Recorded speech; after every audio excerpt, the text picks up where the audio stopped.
주님 걸음 보이지 않으면 걸을 수 없는 곳,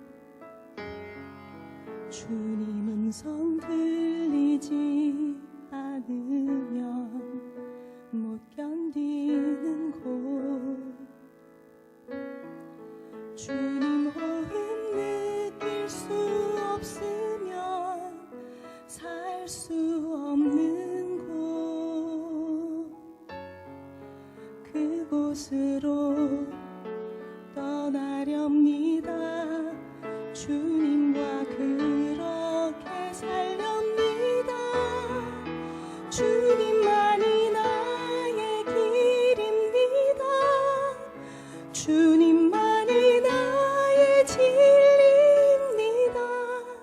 주님만이 나의 생명입니다. 주님 절대 놓지 않습니다. 주님만이 나의 길입니다. 주님만이 나의 진리입니다. 주님만이 나의 생명입니다.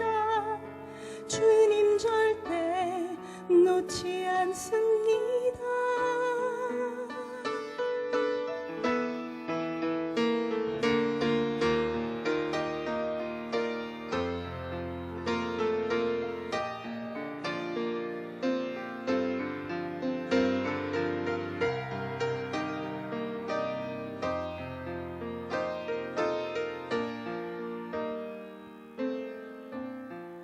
주님 걸음 보이지 않으면 걸을 수 없는 곳, 주님 음성 들리지 않으면 못 견디는 곳, 주님 호흡 느낄 수 없으면 살 수 없는 그곳으로 떠나렵니다. 주님과 그렇게 살렵니다. 주님만이 나의 길입니다. 주님만이 나의 진리입니다. 주님만이 나의 생명입니다. 주님 절대 놓지 않습니다. 주님만이 나의 길입니다. 주님만이 나의 진리입니다. 주님만이 나의 생명입니다. 주님 절대 놓지 않습니다. 주님과 그렇게 죽도록 사랑하렴니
예수께서 대답하여 가라사대 어떤 사람이 예루살렘에서 여리고로 내려가다가 강도를 만나매 강도들이 그 옷을 벗기고 때려 겁안 죽은 것을 버리고 갔더라.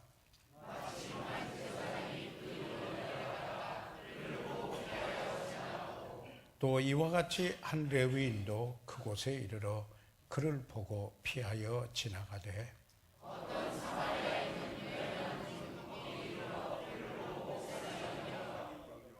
가까이 가서 기름과 포도주를 그 상처에 붓고 싸매고 자기 짐승에 태워 주막으로 데리고 가서 돌보아 주고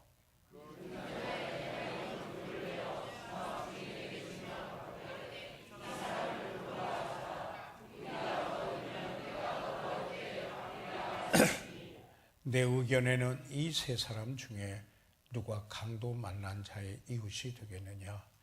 가로되 자비를 베푼 자니이다. 예수께서 이르시되 가서 너도 이와 같이 하라 하시니라. 아멘. 서 계신 대로 기도하겠습니다. 살아계시는 우리 아버지 하나님, 아버지의 사랑과 은혜를 감사합니다.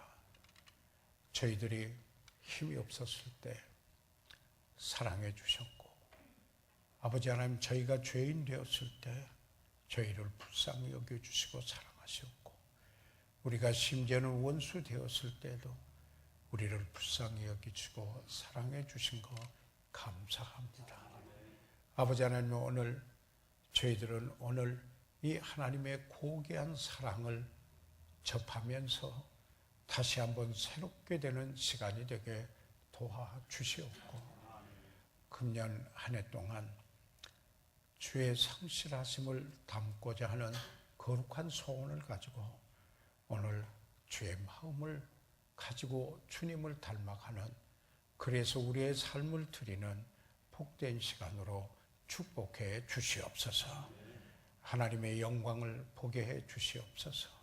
성령께서 우리를 인도하시고 우리에게 조명해 주셔서 깨닫게 해 주시옵소서. 아버지의 뜻을 이루시옵소서. 잃어버린 영혼을 구원해 주세요.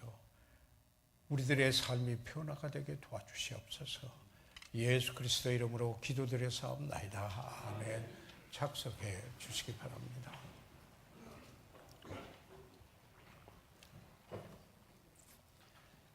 오늘 저희들이 봉독한 이 본문의 말씀을 소급해서 조금 올라가 보면은, 한 율법사가 예수님을 시험하기 위해서 질문을 던졌습니다. 그 질문은 25절에서 이런 겁니다. 선생님, 내가 무엇을 하여야 영생을 얻으리까? 이런 엄청나고도 중요한 그런 질문이었습니다.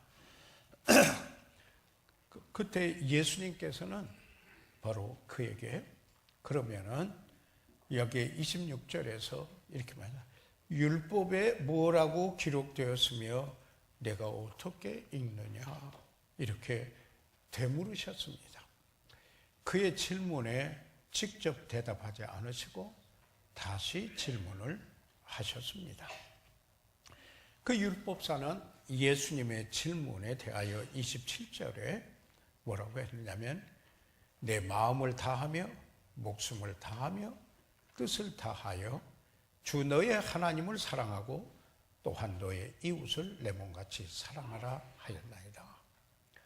다시 말하면 하나님을 사랑하고 마음을 다하고 목숨을 다하고 뜻을 다하고 주 너의 하나님을 사랑하고 또 내 이웃을 내 몸같이 사랑하라. 하나님을 사랑하고 내 이웃을 사랑하라 그랬습니다. 그러니까 그 대답을 들으신 예수님은 또 그에게 28절에 그렇게 말했습니다. 내 말이 옳다. 이를 행하라. 그러면 살리라. 이렇게 말씀하신 것입니다. 그러자 이 사람의 그 율법사는 자기를 옳게 보이려고 여기에 예수님께 다시 질문을 던집니다. 자, 그러면은 내 이웃이 누구이옵니까? 여기에 내 이웃을 내 몸같이 사랑하라. 그러니까 자기는 다 그렇게 했다. 그렇게 했습니다. 그리고는 그러면은 내 이웃이 누구입니까? 라는 이런 질문에 예수님께서 지금 여기에서 이야기를 하십니다. 그러니까 비유해서 어떤 한 사람이 예루살렘에서 여리고로 내려가다가 강도를 만났다. 그 사람의 이야기를 하면서 강도가 그의 옷을 벗기고 그리고 거반 죽이고 그리고 자기가 원하는 것들을 다 탈취해 가고 그 사람은 버려두었다. 그런데 이 광경을 보고 피하여 지나간 제사장과 레위인의 이야기를 한 반면에 마지막에 그를 보고 불쌍히 여겼던 사마리아인의 그 이야기를 하면서 뭐라고 말씀을 하시냐면은 이들 중에 강도 만난 사람의 진정한 이웃은 누구인가? 라는 이 질문을 던지신 것입니다. 이 예수님과 지금 이 율법사와의 대화하는 이 장면을 통해서 우리는 뭘 알 수가 있느냐면은 하나님과의 관계는 인간 상호 간의 관계와 분리해서 생각할 수 없다 하는 것을 알 수가 있습니다. 다시 말하면은 수직 관계는 수평 관계와 연관이 되어 있다. 그리고 그 수평 관계는 또 수직 관계에도 영향을 줄 수 있다라고 하는 이 사실을 여기에 보면서 이것을 보게 됩니다. 하나님을 참으로 사랑하는 사람은 그 이웃을 사랑한다 하는 사실인 겁니다. 그러니까 이 마태복음 18장 18절에 그 예수님께서 너희가 땅에서 매이면 하늘에서도 매이고 땅에서 풀리면 하늘에서도 풀리리라 이렇게 이야기를 하였습니다. 다시 말하면은 우리는 그저 하나님과만 관계만 잘 맺으면 사람하고는 어떤 관계가 돼도 괜찮다 오해할 수가 있습니다. 여러분 성경을 보게 되면은 여기에 관계에 있어서 하나님과의 관계는 이웃과의 관계, 사람과의 관계에 올바른 관계를 여기에 갖도록 한다는 이 사실인 것입니다. 그래서 하나님을 사랑하고 이웃을 사랑하는 이 사랑은 율법의 완성이다. 그러니까 정말 하나님을 사랑하고 내 이웃을 내 몸같이 사랑한다면은 이것은 율법의 완성이다 라는 사실입니다. 따라서 예수님께서는 지금 이분에게 그 율법사가 지금 예수님에게 그러면은 내 이웃이 누구입니까? 내 이웃을 내 몸같이 사랑하라. 그 질문에 대하여서 지금 예수님께서 말씀하신 게 지금 이 강도 만난 사람의 이야기를 통해서 진정한 이웃은 어떤 모습인가? 이 사실을 말씀해 주시고 있는 겁니다. 저는 사실 금년에 주의 성실하심을 담는 이 해로 이렇게 정하면서 제 마음속에 여기에 참 주님을 닮고자 하는 한 모습 속에서 여기에 이 누가복음 10장 30절로부터 37절까지 예수님께서 말씀하시고 있는 이 선한 사마리아인의 모습을 통해서 주님이 주시고자 하는 그러한 우리가 돼서 진정한 이웃, 정말 우리가 주님께서 불쌍히 여기셨던 것처럼 그 필요가 있는 사람을 향하여서 우리가 불쌍히 여기는 그런 사람이 되었으면 무엇보다도 제 자신에게 제가 그런 도전을 받고 그런 도전을 받으면서 바로 이것은 우리 교회 온 성도가 다 금년 한 해 다시 한번 되새김하면서 바로 이런 모습의 우리가 주의 성실하심을 탐는 우리들이 됐으면 하는 이런 소원이 있어 오늘 이 본문의 말씀을 나누게 된 것입니다. 여기에 지금 예수님께서 말씀하시는데 한 사람이 예루살렘에서 여리고로 내려가게 됐습니다. 이 예루살렘은 지난 화요 성경 공부 때도 바디메오에 대한 이야기를 하면서 말씀을 드렸습니다마는 해발 700m가 넘는 산동네입니다. 산 위의 동네라는 표현을 성경에서 말씀하시고 예수님도 표현하셨는데 쉽게 말하면 강릉에서 대관령을 바라다 보는 바로 이와 같습니다. 그런데 대관령은 800m가 되지 않습니까? 그런데 여기에 이 길은 이 산 위의 동네를 이루고 있고 그리고 여기에 밑으로 내려가서 여리고가 있는데 여리고는 세계에서 가장 낮은 도시입니다. 해저 390m, 약 400m에 위치하고 있는 제일 낮은 그 도시니까 바로 여기는 그 예루살렘과 여리고 사이가 여기에 이 고도가 약 1100m 정도 차이가 나는데 여기에 예루살렘은 저 위에 있는 산동네고 그리고 여리고는 저 밑에 있는 이 도시였습니다. 제가 이 성지 순례차 여리고에 갔었을 때 세계에서 가장 오래된 도시다라는 편말이 붙어 있었습니다. 이정표와 함께 새겨져 있는 것을 볼 수가 있었습니다. 그리고 몇 번인가 허물었다가 다시 사는 성의 유적도 있었습니다. 그 당시 그 통치하던 로마 제국의 겨울 수도가 바로 여리고였다고 합니다. 그래서 여리고에는 헤롯의 수영장이 있었다고 합니다. 그 도시는 일명 종려나무 도시라고 일컬어지기도 하는데요. 대추나무, 무화과나무, 바나나, 오렌지 등 각종 과일이 풍성한 곳이요. 향로에 제로인 밭삼나무 숲이 있고 장미가 가득 찬 장미도시라고 불려지기도 하는 것이 바로 여리고 있는 것입니다. 이스라엘 백성이 이 광야를 지나다가 요단강을 건너 가나안의 땅에 제일 먼저 들어가는 곳이 바로 여리고였습니다. 그러니까 이 여리고를 도착했었을 때 그들이 어떻게 느꼈겠는가? 저는 그 요르단의 광야의 길을 이래 와서 참 느보산에서 모세가 바라다 봤던 가나안 땅을 바라다 보고 그 여리고성을 바라다 봤던 기억을 하게 됩니다.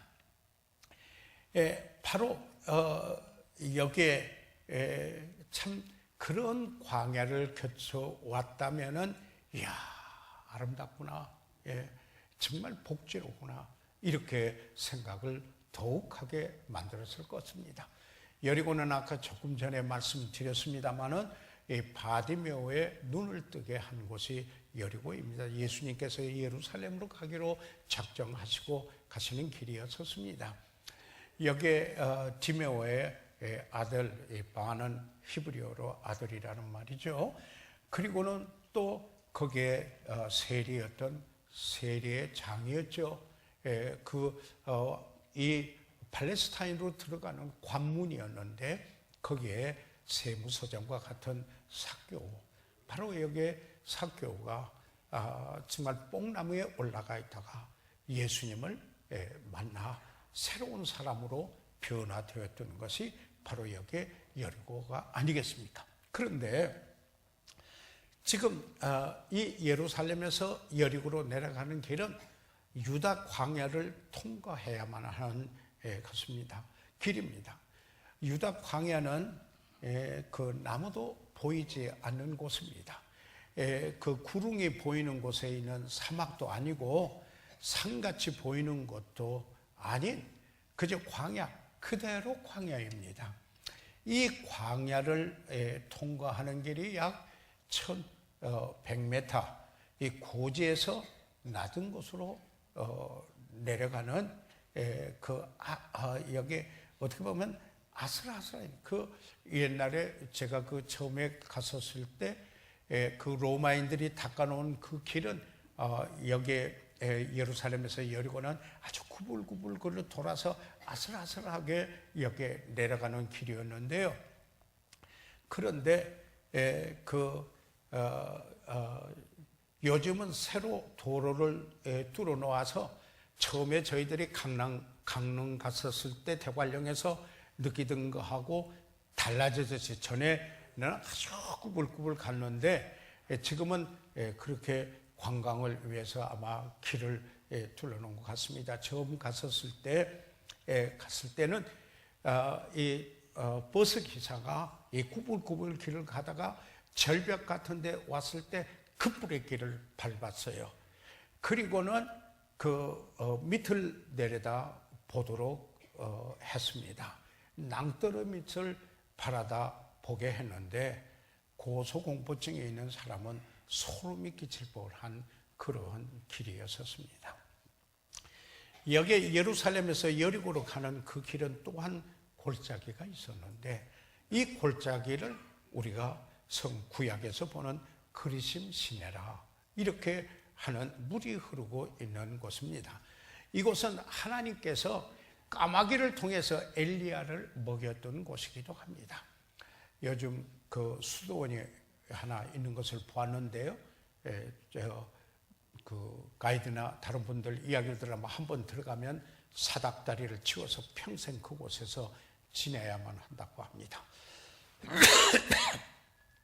그런데 지금 예루살렘에서 여리고로 내려가다가 강도를 만났던 사람은 아마도 이 골짜기로 갔을 것이라 성경학자들은 그렇게 이야기를 하는 것입니다. 이 길에는 산적들이 있고 강도들이 있고 마적들이 또 낙타를 타고 나타났을 가능성이 많다라는 것입니다.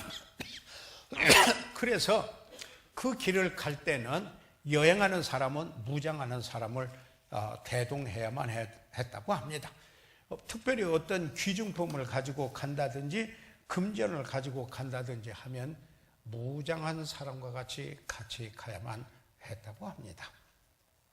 그래서 지금 예수님께서 여기에 예루살렘에서 여리고로 가는 어떤 사람의 이야기를 시작했을 때 그 이야기를 듣는 사람들은 아마 틀림없이 저 사람에게 무슨 일이 일어날 것이라고 예상할 수 있었을 것이라는 겁니다.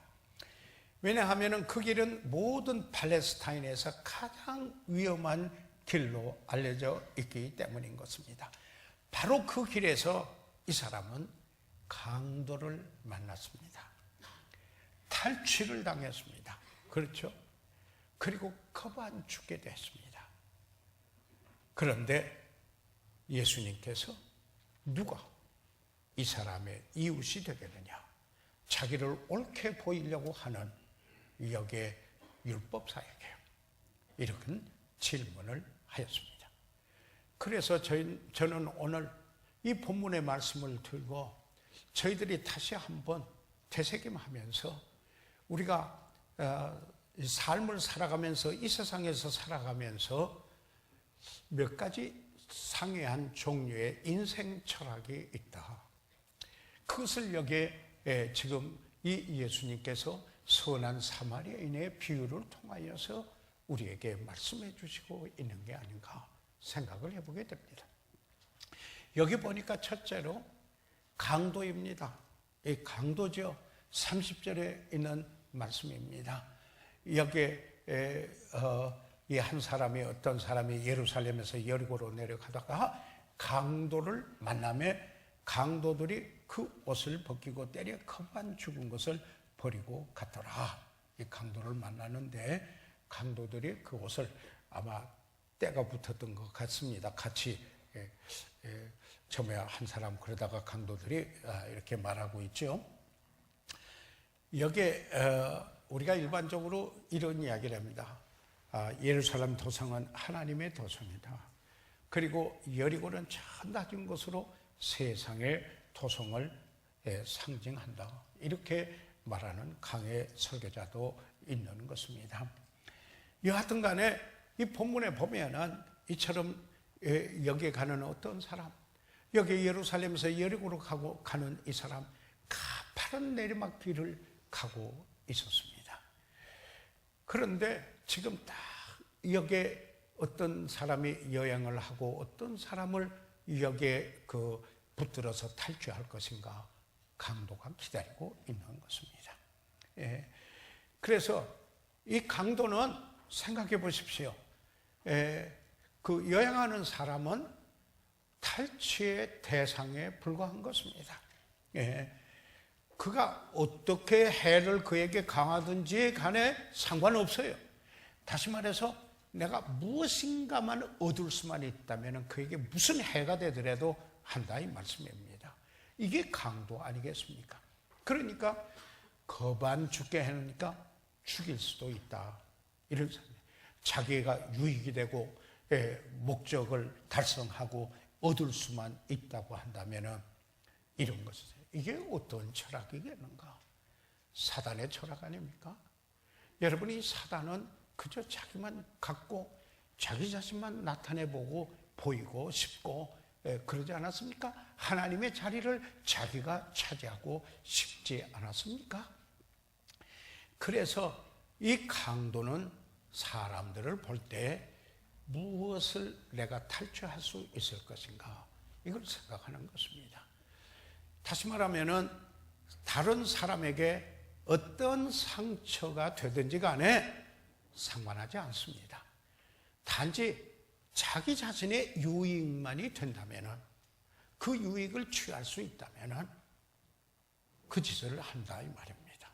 그래서 우리말에 말 가운데 좀 고상한 말은 아니지만은 강도 같은 놈이라 하는 말이 있는 것입니다.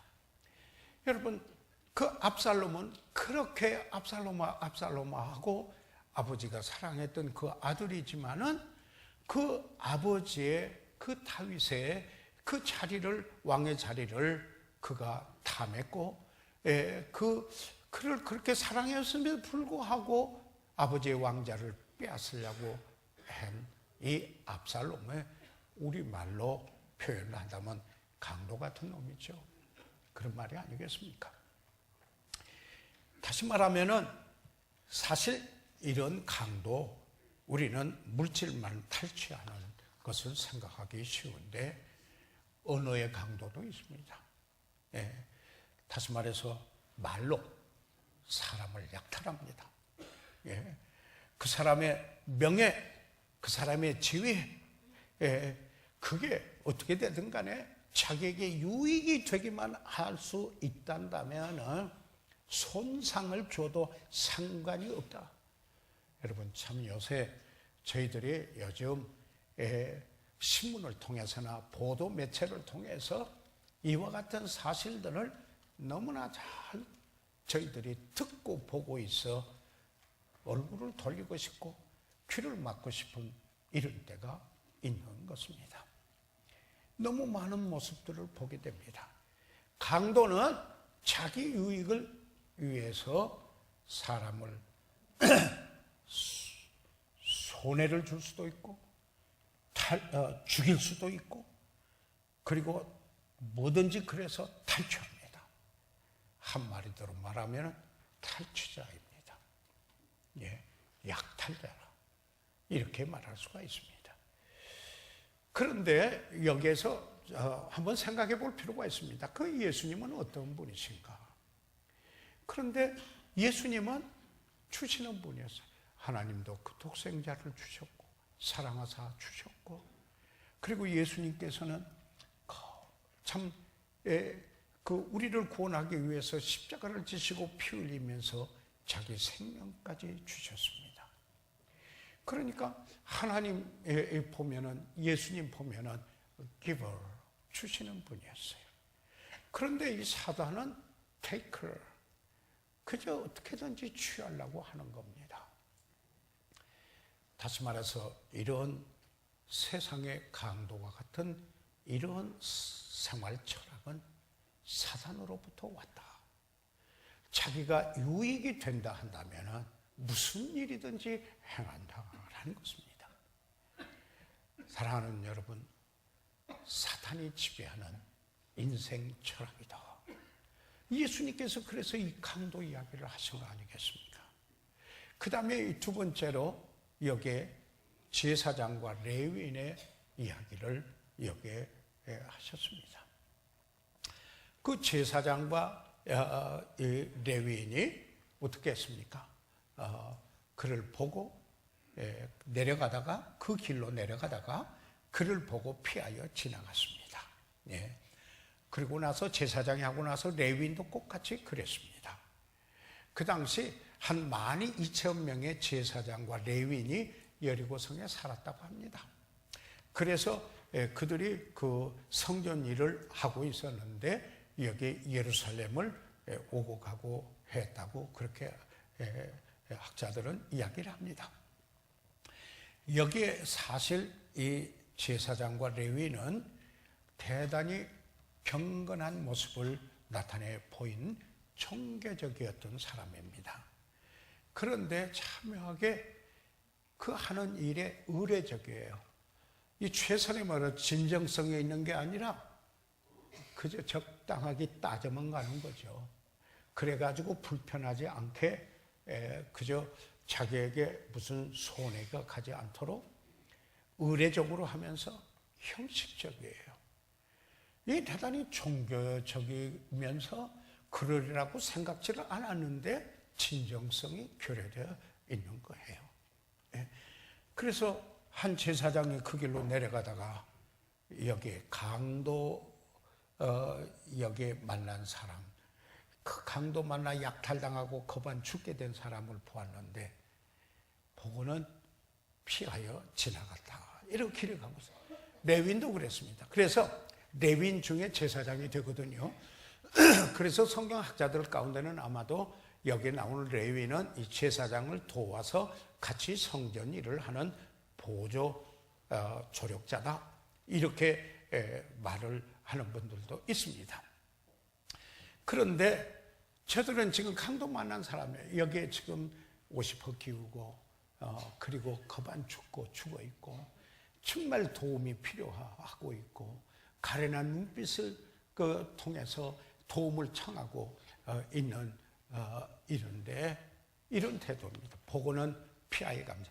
왜 하필이면은 내가 가는 길에 저런 사람이 나타났지? 이렇게 생각하는 겁니다. 예. 그러니까 여기 지금 강도 만난 사람은 귀찮은 겁니다. 예. 귀찮고 불쾌한 존재인 것입니다. 예. 그래서 그냥 보고는 피해서 지나가 버리고 맙니다. 예. 이 강도 만난 사람은 애절하게 도움을 청하는 그 눈빛을 보였는데 그걸 외면하면서 피하여 지나가는 것이었습니다. 그렇게 가면서 나름대로 자기 자신을 합리화시키는 여러 가지 이유가 아마 있었을 것이었습니다. 이렇게 하면 이게 내 책임이야? 아니잖아? 이런 생각하는 거예요. 내가 할 일은 따로 있지 않아. 나는 내 책임을 다하고 있을 뿐이야. 그러면서 그들은 스스로 양심에 이렇게 호소할지 모릅니다. 아니, 강도를 만나서 죽어가는 게 내 잘못인가? 또는 만약에 이제 조금 낮게 이야기해서 만약에 뭐 도움이 필요하면 그때 불러줘요. 이런 정도였을런지 모릅니다. 그러니까 지금 강도 만나서 죽어가는 사람입니다. 정말 도움이 필요한 사람입니다. 그런데 그 사람을 두고도 이렇게 냉랭하고 indifferent, 무관심하고 냉랭하고 무관심하고 이 사람은 자기중심적인 반응을 하는 겁니다. 예, 그렇게 합니다. 그래서 자기 일에는 최선을 다하는 사람이어서, 아니면 자기 일에는 성공하고 뛰어난 사람일는지 몰라요. 그러지만은 자기 그 일을 하러 가는 중에 이런 사람이 있는 것은 자기 성공의 장애물이라고 생각하는 겁니다. 장애물이라고 생각합니다. 이 사람은 못 본 것이 있었습니다. 이것은 하나님을 영화롭게 하는 좋은 기회가 될 수 있다 하는 사실을 못 보는 겁니다. 그가 그리스도의 사랑을 나누고, 그가 살아가는 그 길에서 정말 나를 필요로 하는 그 사람을 돌보고 불쌍히 여겨주는 이런 것은 하나님을 영화롭게 하는 좋은 기회가 될 수 있음에도 불구하고 그거 못 봐요. 그리고는 왜 내 성공하는 가도에 이런 사람이 나타나서 장애가 되느냐. 자, 저희들은 강도도 보았고요, 제사장과 레위인도 보았습니다.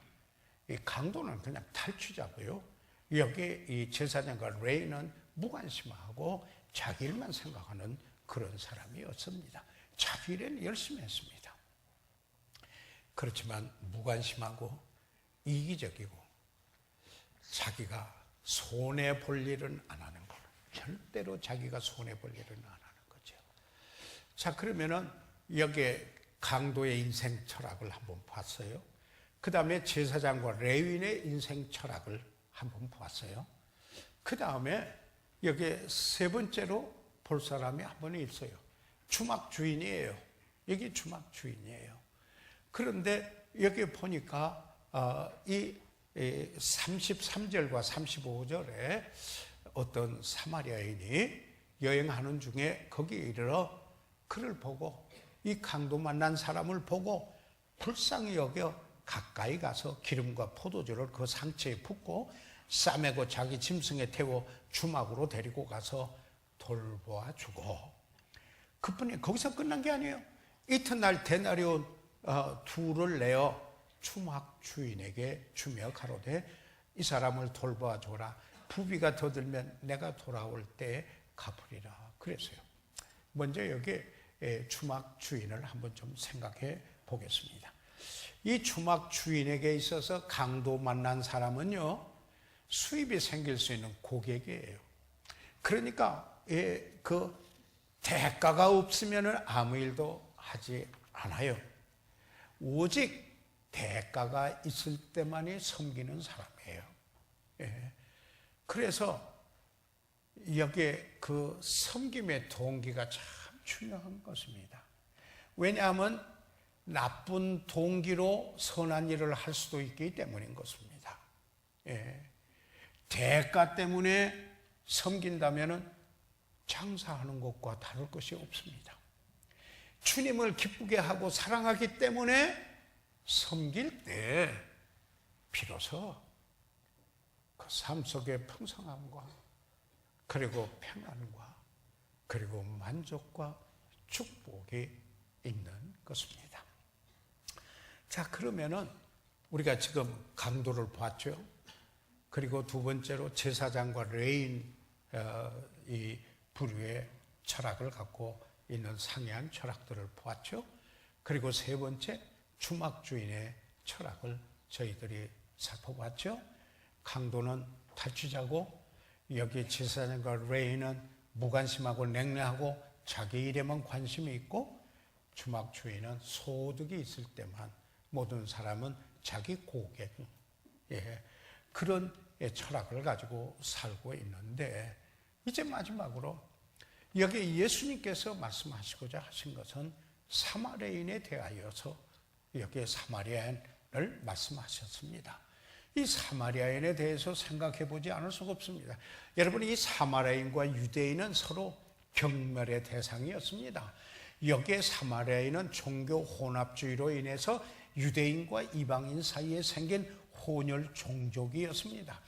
바리새인들은 기도할 때 사실 사마리아인들은 부활이 없기를 기도했습니다. 그리고 저들은 서로 저주하고 지내는 관계였고, 여기에 그 통과도 하기를 원치 않았습니다. 그러나 예수님은 가셔야 했다. 그 한 여인 때문에, 구원받아야 될 그 여인 때문에 그런 일이 있잖아요. 그런데 어떻게 해서 유대인이 당신이 나에게 이야기를 합니까? 라고 말한 말씀도 여러분 성경에서 볼 수가 있어요. 한 번은 예수님께서 그 제자들하고 한 촌에 들어갔는데 이 사마리아인들이 받아들이지 않을 때가 있었습니다. 누가복음 9장 51절에서 56절까지 있는 말씀인데, 그러니까 제자의, 예수님의 가까운 제자예요. 이너서클, 측근들이에요. 야고보와 요한이 아주 발끈해서 주여, 우리가 불을 명하여 하늘을 쫓아내려 저희를 멸하라 하기를 원하시나이까? 지금 불을 내서 저들을 모두 멸망시키기를 원합니다. 이렇게 말한, 여기에 그들의 그 편견이 감정과 함께 그들에게 대한 대우 때문에 이렇게 나타난 반응을 볼 수가 있습니다. 다시 말해서 유대인과 사마리아인은 이처럼 서로 경멸했습니다. 그런데 예수님께서는 물론 그 제자들을 그때 꾸짖으셨죠. 꾸짖으시고 다른 촌으로 가셨습니다. 그런데 이 유대인들에게 있어서 이 사마리아인을 접대하는 것은 자녀들에게 심판을 쌓는 것과 같은 일이었습니다. 만약에 말씀해요. 유대인이 사마리아인 집에서 고기를 먹으면 유대인은 돼지고기가 부정한 고기라고 해서 먹지 않잖아요. 그런데 이 돼지고기를 먹는 것 같이 취급을 했습니다. 그것 같이 여겼습니다. 그리고 사마리아인은 어떻게 했잖아요. 그 유대인들의 성전의 거룩한 곳에 사람의 뼈를 몰래 갖다가 성전을 더럽혔습니다. 그게 부정한 것이었거든요. 그러니까 서로 상극적인 일들이 벌어지고 한 것이 그들 관계였습니다. 그런데 참 묘하게 예수님께서 이 강도 만난 사람의 이웃으로 사마리아인을 선정하셨습니다. 이 강도 만난 사람이 유대인일 가능성이 많습니다. 그런데 그 이웃이 죄주는 교회에서 사마리아인을 예를 들으셔가지고 우리에게 주시고자 하는 교훈이 있으시다 하는 이야기인 것입니다. 다시 말하면 이 사마리아인에게는 연민의 정이 있었어요. compassionate heart. 그런 연민, compassion이 있어요. 다른 말로 말하면 사랑이 있었습니다. 여기 그 유대인과 사마리아인 사이에는 민족적인 편견이 있었어요. 아주 민족적인 편견이 있었어요. 그리고 그뿐만 아니라 저희들의 민족적인 편견이니까 문화적인 편견도 있었겠지 않겠습니까? 그런데 그곳을 지나가던 사람들 중에 여기 오직 이 사마리아인만이 그를 보고 불쌍히 여겼다. 이렇게 이야기를 하고 있습니다.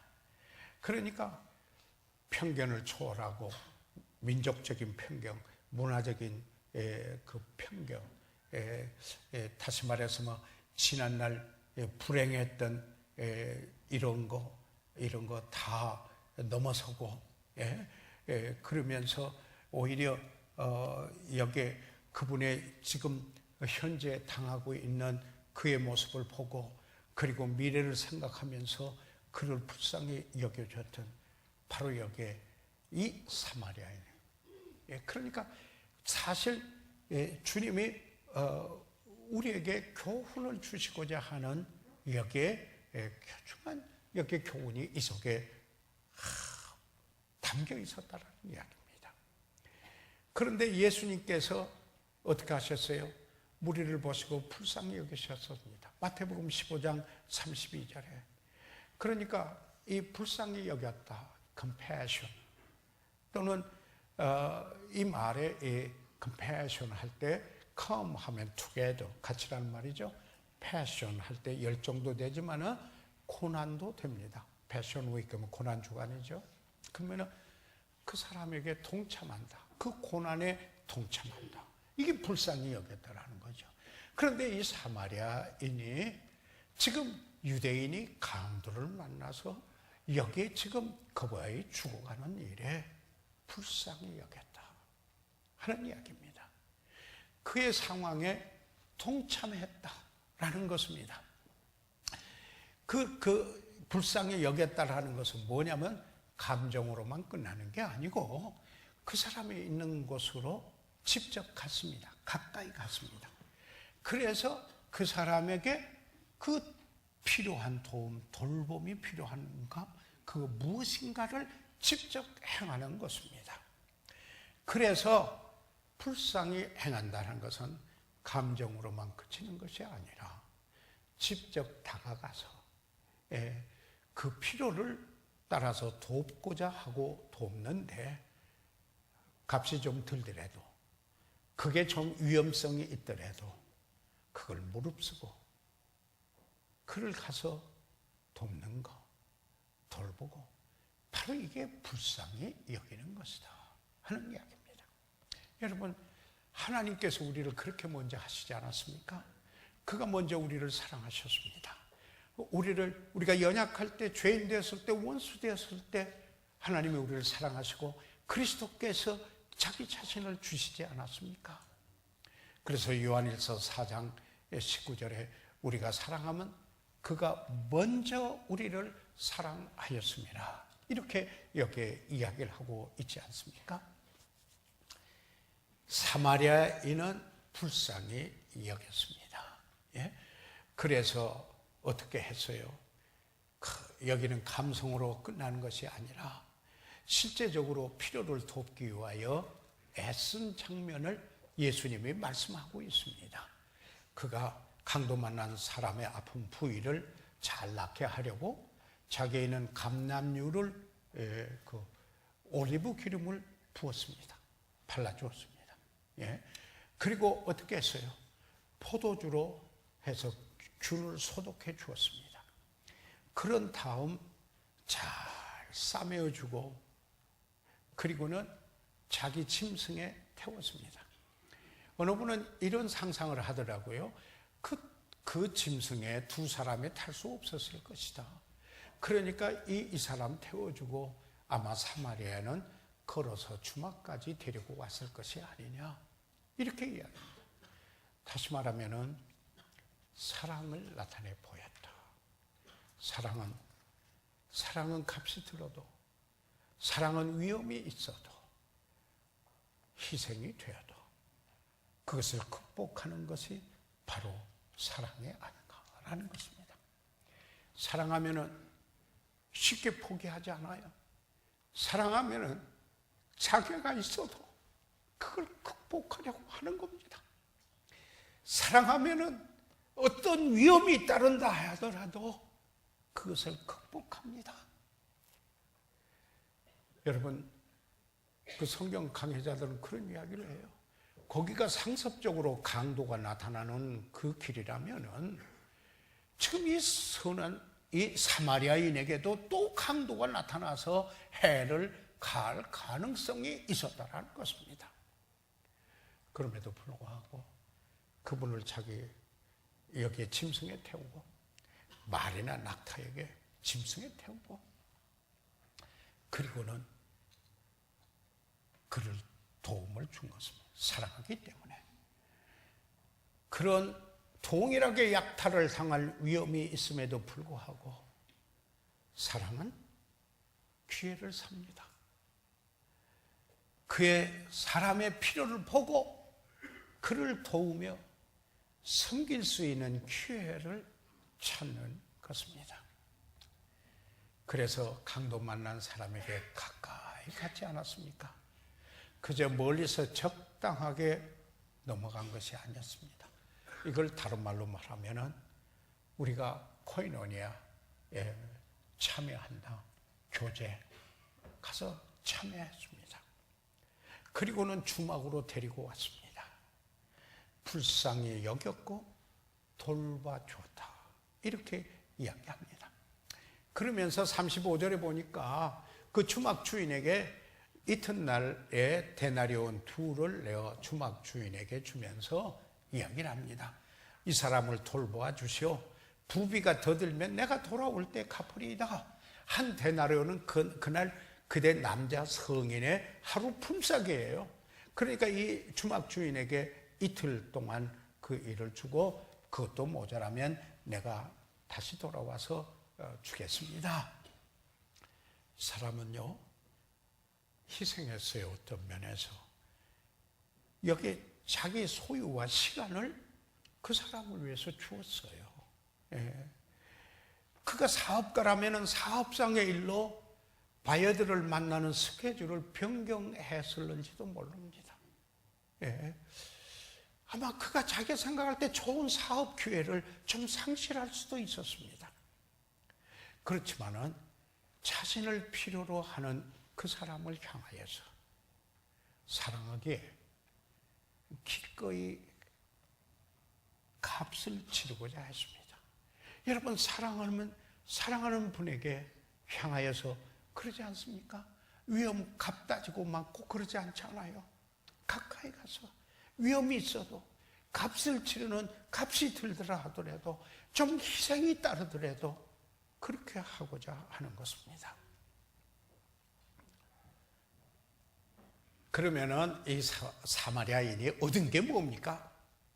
성경에는 아무것도 거기에 대해서 말한 거 없어요. 그렇지만은 이 사마리아인은 그 일로 인해서 그의 마음속에 기쁨, 행복이 가득 찼을 거예요.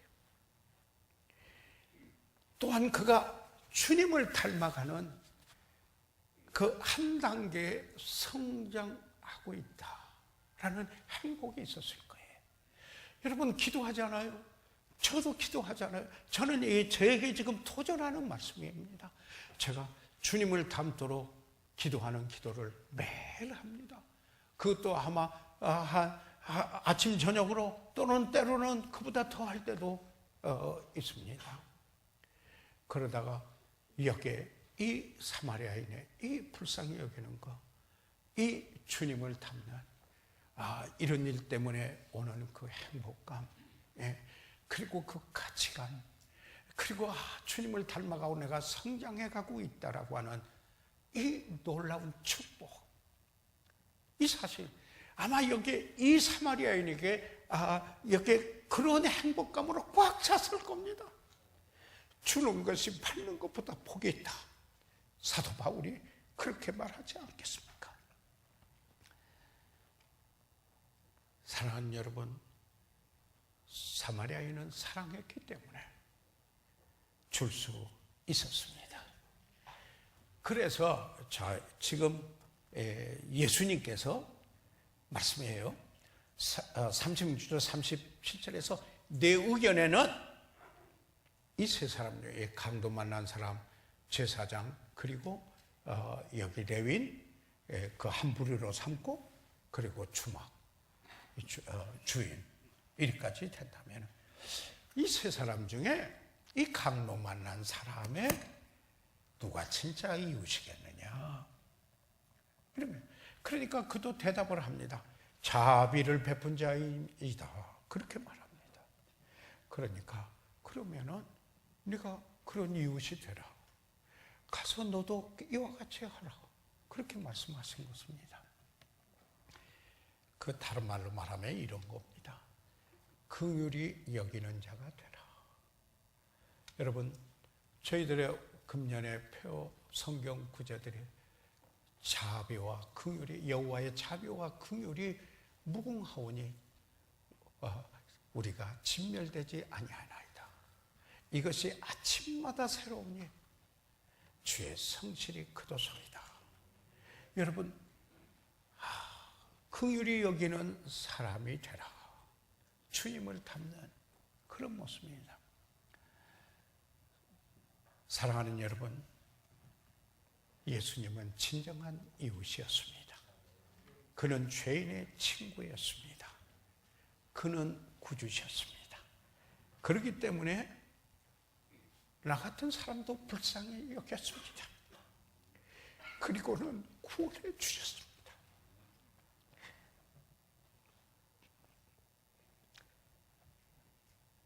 만약에 여러분이 예수 그리스도를 구주로 모시고 나의 주시여 나의 왕이시여 라고 고백한다면 그 삶의 특징이 무엇이겠습니까? 불쌍히 여겨. 사람들이 제일 원하는 게 50대, 60대든지 그 이상이든지 40대든지 20대든지 간에 사랑해줘요 하는 게 이구동성이라는 겁니다. 나를 좀 긍휼히 여겨줘요, 사랑해줘요 라는 외침을 하고 있다라는 사실인 것입니다. 전에 말씀드린 거지만은 제 마음속에 있는 것 다시 나는 찬바람이 몹시 심하게 불어오는 한 해를 보내는 크리스마스 때에 한 소년이 낡은 옷을 입고 헤어진 신발을 신은 채 미국의 한 도시에서 신문팔이를 하고 있었습니다. 그래서 그 열심히 신문을 파는 이 소년을 바라보면서 한 신사가 바라다 보면서 신문을 사줬습니다. 꼭 필요해서가 아니라 물론 뉴스도 볼 필요도 있었지만은 사줬어요. 그러자 이 소년이 그랬어요. Sir 또는 Mr. 그러면서 Merry Christmas 그러면서 May God bless you. 하나님이 당신을 축복하시길 바라요. 그러면서 Thank you, sir. 감사합니다. 이렇게 말했어요. 그러니까 이 신사가 그 말을 듣고서 가다가 한참 뒤돌아보고 그에게 오더니 말해요. son. 부르는 건데 너는 내 하나님이 너에게 신발 하나도 안 주시지 않니? 이렇게 되물은 것이었습니다. 그럴 때 이 소녀가 그 얼굴에 미소를 지으면서 그 신사에게 이렇게 대답합니다. 선생님, 아저씨, 하나님께서 어떤 분에게 제게 신발 하나 사주라고 그랬는데 그분이 그만 잊어버렸어요. 그러더라는 거죠. 사랑하는 여러분, 하나님께서 우리에게 말씀하신 것을 우리가 혹시 잊어버리지는 않았습니까? 여기에 우리가 예수 그리스도를 구주로 믿고 그리고 그분이 내 주님이라고 고백하고 이제 그의 성실하심을 담기 원한다면 우리는 그리스도의 마음을 품는 금년 한 해가 됐으면 합니다. 우리 이 시간 다 같이 일어나시겠습니다. 저희들 이 시간 다 같이 일어나셔서 잠시 머리 숙이도록 하겠습니다. 사랑하는 성도 여러분, 저는 오늘 사랑하는 여러분과 함께 주의 성실하심을 담는 이 해를 맞이하면서 다시 한번 꼭 나누고 싶었던 메시지, 이것은 저에게 필요한 것이었기 때문에 제가 묵상하면서 다시 한번 우리 성도들하고 나눠야 되겠다라는 이런 강렬한 제 마음속에 소원이 있었습니다. 사랑하는 성도 여러분, 저도 그런 불쌍히 여길 줄 아는 사람이 되고 싶습니다. 성령의 지배를 받고 좀 더 그 부분에 주님을 닮아가고 싶습니다. 사랑하는 성도 여러분, 오늘 이 하나님의 말씀과 메시지를 들으면서 성령께서 여러분의 마음속에 조명하시어서 금년 한 해 긍휼히 여길 줄 알고 불쌍히 여길 줄 아는 주님처럼 더욱 주님을 닮아가는 한 해가 되도록 기도하고 그렇게 성장하도록 주님 앞에 내 자신을 드리고 싶습니다. 목사님 함께 기도하겠습니다. 손을 들어 펴 주시기 바랍니다. 아멘. 네, 그 손들을 받습니다. 감사합니다. 하나님께서 여러분의 손뿐만 아니라 여러분의 마음도 보셨습니다. 하나님 앞에 겸비하게 주의 뜻을 이루소서라고 기도하실 줄 압니다. 혹시 오늘 우리 가운데 교회는 오셨지만 아직 구원받지 아니하신 혹시 있으십니까? 저 무슨 말이야? 주님이 계시지 않으면 이해되지 못할 수도 있습니다. 또한 이해가 됐으면 주님이 계셔야 그런 능력과 힘이 나올 수 있는 것이야. 주님을 구원받아야 하는. 혹시 오늘 우리 가운데 아직 목사님 내가 예수님을 구주로 믿지 못했으나 오늘 예수님 믿고 싶습니다. 예수님을 내 구주로 믿고자 합니다. 기도해 주세요. 혹시 그런 분이 있으면 손을 들어 펴십시오. 위에서 기도하고 도와드리겠습니다. 조금 더 주저하지 마시고 잠시 손을 들었다가 내려주시기 바랍니다. 혹시 오늘 우리 가운데 이미 구원은 받았으나 그러나 아직 침례에 성서적인 침례에 순종하지 못하셨는데 침례에 순종하기 원하십니다 하신 분이 있으시면 손을 들어 펴하여 주시기 바랍니다. 살아계시는 우리 아버지 하나님, 이 시간을 하나님께 의뢰합니다. 하나님, 하나님의 뜻을 이루어 주시옵소서. 우리가 금년 안에 주의 성실하심을 담는 이 한 해 아버지 하나님 더 긍휼히 여길 줄 아는 아버지 하나님, 그러한 주님을 담는 우리들 되게 도와주시옵소서. 아버지 하나님, 제가 그런 그리스도인이 되게 하여 주시고 우리 사랑하는 성도들이 그런 모습의 그리스도인이 되도록 축복해 주셔서 금년 한 해 하나님과 동행하고 하나님을 기쁘게 해드리는 그런 모습으로 주님 닮아가게 도와주시옵소서. 잃어버린 영혼들을 구원해 주시옵소서. 아버지여, 저들을 축복하시옵소서. 예수 그리스도의 이름으로 기도드려사옵나이다.